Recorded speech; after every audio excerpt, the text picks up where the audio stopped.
obviously, so we're here with the Limps, whose the song's going to be in Snack Shack from May.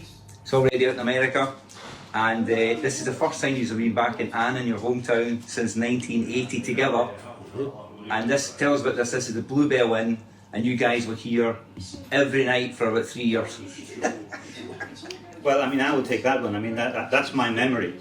You know, there was not very much entertainment in those days, apart from the punk music and apart from the great beer in the Bluebell. So absolutely. And tell us how much a pint was.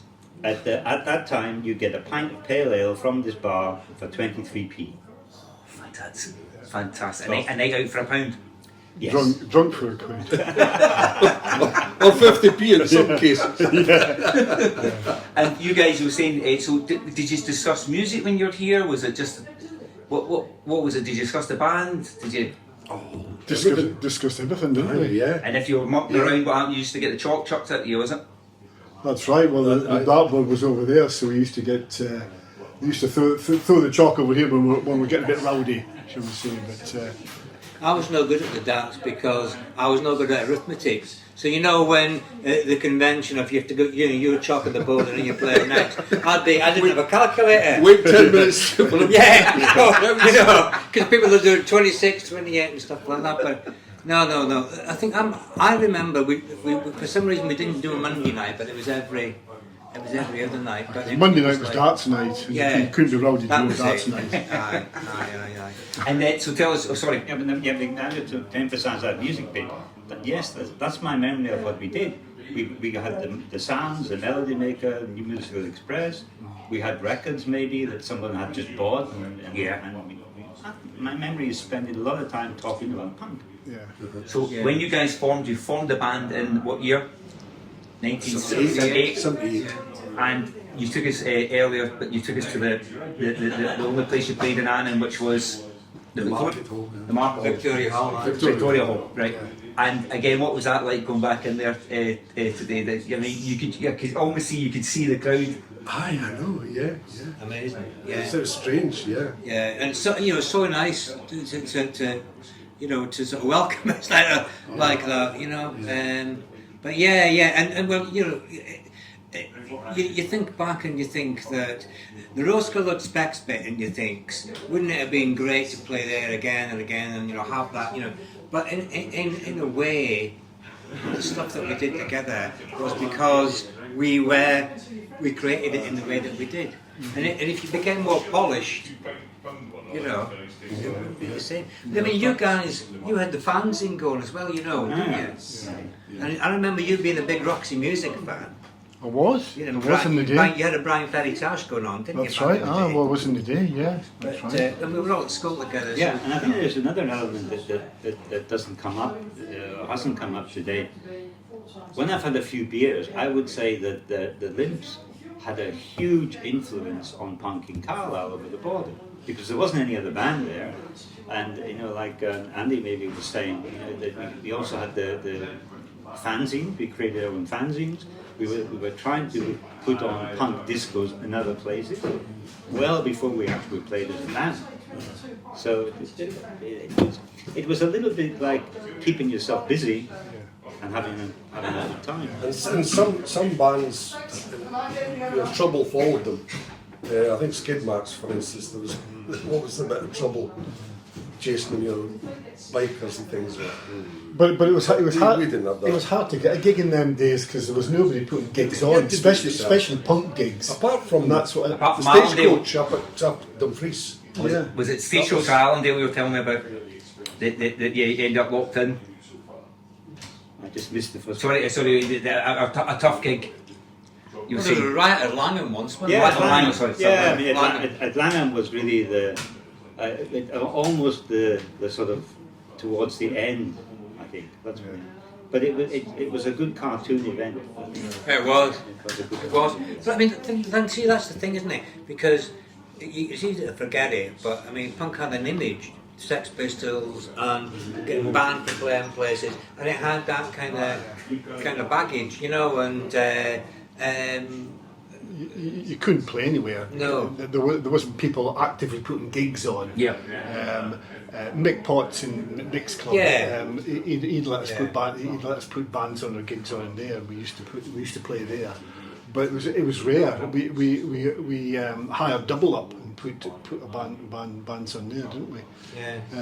But Can I ask, did punk stay with you? You know, because like Chuck was telling me that being on stage with a punk band helped him get a promotion at work. Did a wee bit of punk stay with you? I don't know how many jobs I had of different 5 or 6 companies that I worked with. But after the Limps, I played in a band in every job, every job. You know, whether it was some sort of stupid party, Christmas party or something. But I have never worked anywhere without playing in a band. But I have no talent. But I have I think we have a talent for making things happen. You have. That I've done that in every single place. What were you guys in? Is that a little bit of punk still in you? But I think so. But I think it's. I mean, it's been said before, but it's a way of life, a state of mind, isn't it? You know what I mean? It's everything that you do, you can take that forward. You don't have to be the best at anything. You know what I mean? To sort of like make something of yourself or make something of the music around you or whatever you do in life. And it's. I think it's just that the can-do attitude stays with you. I mean, playing instruments, I think, is leads on. I mean, exactly. Karaoke, where do you go from? Yeah. Yeah. But that's right. I mean, I think it used to say, well, I can't play the drums. Well, no, but you don't necessarily, with the punk ethos, where you don't necessarily need to play the drums for 20 years before you can actually get up on stage and play. And that was the right in the back of the single was, I mean, you practiced in Tupperware tins and Tupperware tubs and biscuit tins, and that was it, and that's what happened. And, I tell you what stayed with me, and I've never really kind of thought about this before, but I worked in the job centre service, and when I got into management, I used to recruit people, and we started to think of competency-based interviews. So it would all be about, tell me about a time when, you know, and you'd get somebody really nervous, and you know, and you'd think, well, I've got something, and you'd look at the CV, and I'd find something like they were in with the choir or they were whatever, and it makes you, like you just said there, it makes you look for, has that person actually done something? It's not setting the world, how many of us can set the world on fire? But you can all do a little thing together, and I can think back to like people that you recruited that are still there, and you know, they had just had that something about them. If they didn't have that on the CV, if they hadn't gone and done something, you know, then. But you would ask them simply. The first question would be, have you been in a punk band? Well, if I found that, then they were destined for the top. If I found that, yeah. But it's amazing what just comes along, you know, just out of nowhere. I mean, I had a customer in my gallery, I have a gallery, yesterday, and he was the 1991 winner of Mastermind. Yeah. Yeah, I looked up his web page and everything. What did he score? What did he score? Yeah, he scored so many points, is what they said. He was in the 30s with all his subjects, I think. Yeah. Hey guys, the fact that now that you're getting streaming, you know, 7,000 a month from all around the world on Spotify, that must, it must just be mind-blowing that a band that ended in 1980 has been remembered now, you know, and been listened to. It shows you people are looking for music, you know, they're not. yeah. I mean, you're right, Tam. I mean, there are two angles in that too. The director of this film was certainly looking for a type of music that fits with the song. But that pot is also getting smaller because many people are taking bits of music. Yeah? So that world is shrinking. And the other thing I've just forgotten about. But it's a little blast of that moment in time from Annan. It's now in a movie, isn't it? I mean, that's what it was. It was you in a bedroom and this pub. That's right. And then all of a sudden it's got this worldwide audience. That's the staggering thing, isn't it? Yeah. I mean, it's like, across, and you yourself with the European, across the world, isn't it? You know, you know, four guys from Annan. Yeah. Stroke Easter eggs. Stroke Easter. How far, Don't stroke Easter eggs. how far away is Easter eggs? 3 miles. And outsider still to this day. Yeah. Outside it, aye. Yeah. We'll let you off, Tom. We'll let you off. What's 3 miles? And guys, I know it's wish list stuff. We were saying earlier, it would be nice if the Limps got one big gig under your belt, right? So what's the biggest gig you played with in your time together? Well, we were. I mean, I think at the time start, we played with the Angelic Upstarts, Oh, yeah. Carl Market Hall. the Carl Hall, And the Revillos at and the Colin. Revillos at Culin here. Stagecoach. Stagecoach. So a couple thousand maybe? No, No. a couple of hundred. Couple hundred. But Okay. the Upstarts one was interesting because it got into the newspaper because two people were, to use our technical word, they were shagging during the Upstart, during the Limps. During the our Limps- sets, yeah. during the Limps one. Well, not listening to your music. No. No, I know. But strangely enough, they found the Find a good shagging rhythm. more Find a interesting. good rhythm, I think. Yeah. But I always remember that gig for the Angelic Upstarts had a skinhead following, and there was a group of them right in the front of the stage, and this guy, he must have been the world champion spitter, because he could just like that, and he was hitting me. Oh no! That's the thing, the bad thing about punk, the spitting. Oh, I bet He you would don't just miss that. he would just do that. He was like, you know, there's an Amazonian fish Yeah, that that's right, yeah, knocks knocks insects in- off a twig. That was him. That was him. Right in there. Hey, maybe he'll come along one of your comeback gigs. Oh, the funny thing is, Look out for he him. walked up to me after the gig and said, "Have you seen the lead singer of the Angelic Upstarts? I can't remember what his name was." Menzie. Menzie, aye. Yeah. Have you seen Menzie? No. And tell us about the review. You had one review written about you, I think, or maybe you had some more. What was the review it started with? Can anyone remember the intro? Would you not? Did you not tell me it? The drummer on his hands and feet tight there. Somebody like he Yeah. had hands and feet tight together. The cheeky bugger. Because Yeah. if only he'd been up to number 21 Yeah. and seen how you land your act. They didn't stand much chance with Is it. it No, your I bag? mean, no, yeah, no, but I mean, I summarise it. There was a guy, when of course, we played a lot across the border, and not really here, but there was a journalist, typical journalist person, who wrote that stuff. And he said, punk, basically, punk can be exciting, but even, what did he say, a dead person or something could play better than... But the best angle of that you would use, you would say, only one person could play Andy. Yeah. He was the only person that seemed to know what the guitar thing. Yeah. The bass player had the rigor mortis. Rigor mortis That's is you, set in. yep. That's right. The drummer played like his hands and feet were tied together.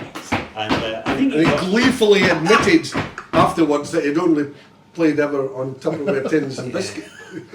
Biscuit lids. It That's was right. the gleefully admitted Did you- bit. Did you? I never did got you mentioned. say- Was I there? I never got mentioned. That's a good I felt a thing. bit left That's a good out. That's a good thing. Yeah. he was a notorious journalist. I mean, I think he's still alive. I'd love to meet up with him. It's a classic review, though. I mean, Maybe he'll come and review you again. He's not much better now, though, right? I saw it on X. They took somebody took a line from it on X, and it was being repeated and repeated, and the message was, I love bands who only seem to have an idea of guitars. Right? So not like an Eric Clapton. This guy seems to know, so he must be okay. Yeah. And guys, we'll just before we finish up, we'll just I know your biggest gig might be in front of 200. Would you love a festival slot somewhere just to have done it? Yeah. We'd love to do Glastonbury, wouldn't we? Leeds, Reading, somewhere like that. There's That'd still be a tea in the fine. pipe, we'll go there. Edinburgh Tea in the Festival, park, yeah. anything. I mean, Wouldn't bother. you could. I mean, Andy, you got maybe plans for something like that. But if you did something, you could do like Kendall Calling, because Yeah. Kendall Calling, I did go there once and it was horrible. But it does keep a place for local bands, Yeah. you know. So you could play there. And then that will be it. What will happen for the Limps? after that? Are you No, just I think that what I hope that we will do is actually put this music together into a record, to an LP, a vinyl LP, because because you never did that when you were no, we only had singles. Yep. And now I think that we have a little bit more acceptance, if you like, and a little bit more money. And I think that's what I would like to do. That I'd like to make New an songs? album. New songs? Or just Well, the reason I'm getting this photo is not to text anybody to say you've captured me or anything like that. So now that you've seen it, so the song's going to be called the Hut Shut, right? Because the chorus would be Esk Place, Eastriggs, Prince's Avenue, the Hut Shut. Tell me, what are we going to do? And you can imagine that done in a punk style, and so the Hut Shut. So what I need to That's do. a tongue And twister. this is your rehearsal place we were up visiting earlier. Yeah, And it's going, it's not just shut, it's demolished. That's right. What are we going to do? Yeah. You've got it. That's right. Hey, we need you to collaborate. But I'm sat there in my slightly plusher bedroom where I live now, and but I've still got the same girlfriend, stroke wife. What the hell's that? She's like, "Bam, now turn that down." But I realised that I shared you a little bit. Now what I need to do is get together with the guys, Andrew, and actually, Andrew. I've got the kind of idea for the riff. Yes. But that's what we used to do. We used to go in Collaboration, right? and Yep. he'd be banging out like that. What's it? Hang on, hands tied together. Yeah. That's what you need. You need what I think. What we need. I need somebody to waft in number 6. Yeah. I said number 10. Tenant's Lager. Yeah. And sort of the- damp Get the concrete ambience. to get the ambience going. Yeah, That's what we need. Absolutely. Yeah, but I So think the Hut Shut. Yeah, I mean, I think that we need probably 3 or 4 songs to make a record, but we'll make a record. Yeah. My memory was there was lots of children running around in that big hall. So he couldn't be doing his work right properly. But there's no trouble. So No, I think back in the day, because that's why we ended up gravitating towards Carlisle, because you had an art college there and all the rest of it. Is that you're talking 1979, so there wasn't a new wave of punk scene. No, it wouldn't have been, right. Oh, no. We probably had everybody, 8,000 people living on, and we probably had every single person interested in, didn't we? In here, and your mum, Ella. Mum came down. Yeah. Aye. So, keep it in the family. I remember throwing the microphone stand up in there for some reason. Steady I was on. sick of this microphone stand. It was all over the place. Way up in the edge. So he's the art college fella, right? And when people were asking me for pictures, I'm going, I said, they're all in black and white. The only colour one I could find is you got that yellow jacket on. That's right, yeah. Have you still got that yellow jacket? No, I remember buying it. It was along Low Lane in Carlisle. Remember there was a second-hand shop. When you move to the middle of the borders, you can't be going around with a it's all right for him. It was bright yellow He's a as well. celebrity, but you can't go to Helston with a yellow jacket. It was a woman's jack thing. Even boys. It wasn't a male. Tell me, guys, was it tough? To answer your question, that it wasn't really hard being in a punk band in Annan because it. When you were one. Nobody knew what it was. Used to get little lads across the street shouting, "You're useless." That was me. That was actually, I'm not sure it's ever been used for music since then. It wasn't last night. So, guys, the last time you were in here, 1978. 78. So that could probably be, when did we the record, 79? Yeah, April 79 and June 79. I think it's First two. 45 years ago? Absolutely. 45th anniversary of Master Classic. But the thing about Annan is, see, we've just rocked up and we've all lived away for so long, and everybody's so nice and which is the kind of place it is, Aye. And you guys, you left here in 1980, all of you. Yeah. So this is the first time you've been back in here since 1978. Yeah. First time back together in Annan since 1980. Yes, exactly.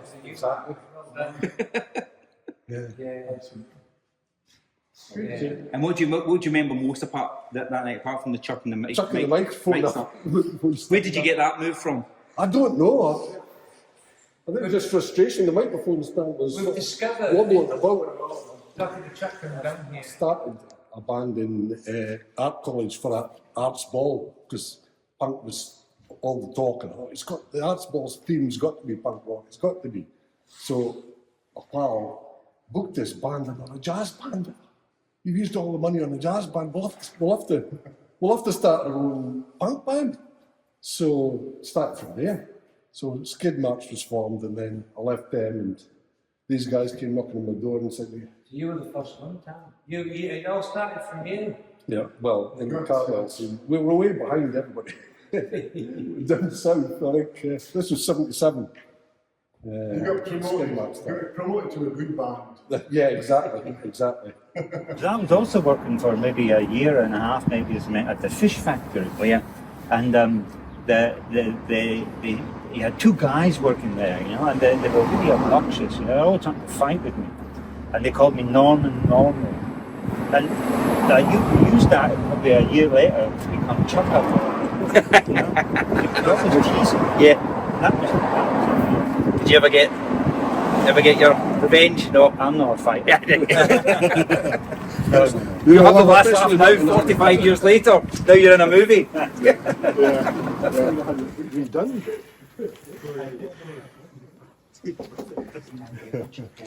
Impossible to remove. What bedroom was yours, Andy? That one. That one, I thought. Here we are. Alec! Limp Central. Come on, Alec, man! Get your finger out!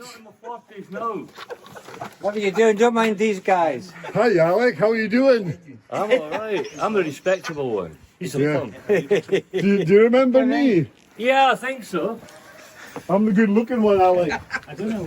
How So, I used to be, in my window there I've got, you can kind of see the Annan Academy School spire, you've got, and like, that's where we all were. This sounds a bit, without sounding a bit cliched, but there is that thing of we'd all got to know each other. We all had that frenetic period together, and then it's all kind of going, yeah. And so I think it was just that feeling of losing friendships, you know. And then you're a kid, and you just write stuff that comes to you, you know. But yeah. So it wasn't about a girl or anything like that, because you know that's what most people were right now. It wasn't that. It was more about your. Yeah. Well, I've never told her this, but was. also my girlfriend who's not my wife, you know, that thing about I'm alone in the city with you. If you tell her this, I'll have to make sure she didn't watch any of that. Because there is that thing of, now I've only got you. Right. But that sounds like a bad thing. Yeah.